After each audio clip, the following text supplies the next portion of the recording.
দুটো ফুল নিয়ে আসছিলাম, যা দেবেন আমি জানি, তারপর নিয়ে আসছিলাম আর কি। আজকে তার ফোন করতেছি, আমি বহুবারে বসে আসছি, উনি বেশ দেখতে আসছি, আবার মিউজিয়াম হলো না, ওনাকে মেরে ফেলার পরে আমি নিজে 3-4 বার আসছি। আমার হাজব্যান্ডকে যুদ্ধের সময় তখন আমার খুব কম বয়স, 71-এ, তো নভেম্বর মাসে ওনাকে আলপতের বাহিনীরা ধরে নিয়ে যায় মেরে ফেলছি। তখন আমার নতুন বিয়ে হয়েছে, তখন উনি ঢাকা মেডিকেল কলেজের ডাক্তার ছিলেন। না না সমস্যা বলেন আপনি না, আমার তো কোনো সমস্যা নেই। হ্যাঁ, তখন আমার হাজব্যান্ড যখন নিয়ে গেল, তখন তো বিয়ের বয়স সপ্তাহে 1 বছর পুরো হয়নি। তখন আমার বাচ্চাটা পেটে ছিল, তো তার দেশ স্বাধীন হওয়ার পরে 14 জানুয়ারিতে আমার ছেলের জন্ম হলো। ও বাবা দেখে নেই। তো আমি এখন এলিফ্যান্টে থাকি, সাথে সেই ওই সময় একটা বাসা একেবারে দেয় নেই, মানে ভাড়া দিতে হয়, কিন্তু একটা বাসা থেকে জীবনটা কেটে গেল আর কি। আমি আসছিলাম যেহেতু আমাদের জাতির জন্য আজকে সে মানে নাই, তাকে হত্যা করেছে, তারপরও আমাদের হয়তো কিছু ভুলে ছিল, আমাদের ভুলের জন্য আজকে দিতে হচ্ছে। হ্যাঁ, সেগুলো নাই বা নাম বললাম। তো সেটার জন্য 2টা ফুল নিয়ে আসছিলাম, যা দেবেন আমি জানি, তারপর নিয়ে আসছিলাম আর কি।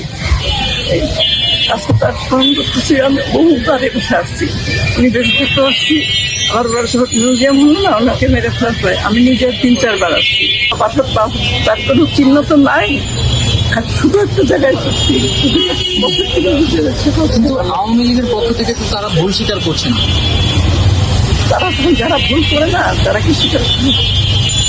আচ্ছা, আজকে যেখানে জনসাধারণের প্রবেশটা নিষেধ, তারপরেও কি জন্য আসা হলো? আজকে জনসাধারণের প্রবেশ এখানে নিষেধ, এই বিষয়ে আপনি জানতেন কিনা? আজকে এখানে আসা নিষেধ ছিল, আপনি জানতেন? আমি জানি। তারপরে কেন আসছে? কেন আসছে? অনুমতির কারণে আসছে। মানে আমার খেয়াল হচ্ছিল যে গত বছর এই দিনে মারা গেছে, তখন আমার মনে আছে, তখন আমার বয়সও কম, আর আবার ছেলেটা একেবারে ছোট আমি। হঠাৎ করে ফোন আসতো যে বঙ্গবন্ধুকে মেরে ফেলছে, তখন তো আবার তাড়াতাড়ি করে আবার এখন মনে আছে, আমি কিন্তু ভয় পাচ্ছি। আমি কিন্তু মনে করছি নিরাপত্তা নেই আমার, মনে হচ্ছে অধিশ্রিত লেভেলে উনি বাবা, মানে বাবা হোক মরে গেলে মানুষের অস্বাভাবিক করে না, আমি ঠিক ওরকম একটা ফিলিংস মনে ছিল। আজকে মূলত আপনার এখানে আসা কেন সেটা আসছে, তোমাকে ফোন করতে আসছিল না, কিছুই তো হচ্ছে না। আজকে নিয়ে যদি যেসব কারণে আজকে এই অবস্থা হচ্ছে, সেটা তো আমি নাইবা বললাম যে ভুলগুলো ওনাদের মানে বুঝে নিতে হবে, সবটা তো। আপনার কাছে একটু জানতে চাই যে আওয়ামী লীগের ভুল স্বীকার করা উচিত কিনা?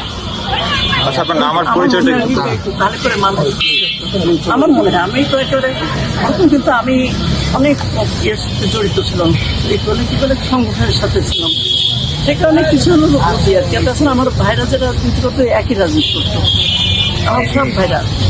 আমার 5 নম্বর হয়তো রাজবাড়ি জেলা আওয়ামী লীগের সভাপতি। এখন এগুলো তো সবাই জানে, এই জন্য আমাদেরও কিছুটা ই করে থাকতে হয়। কিন্তু আমার কথা হলো যে এটা তো কখনোই ভুল ভ্রান্তি যেগুলো করছে আমাদের, সেটা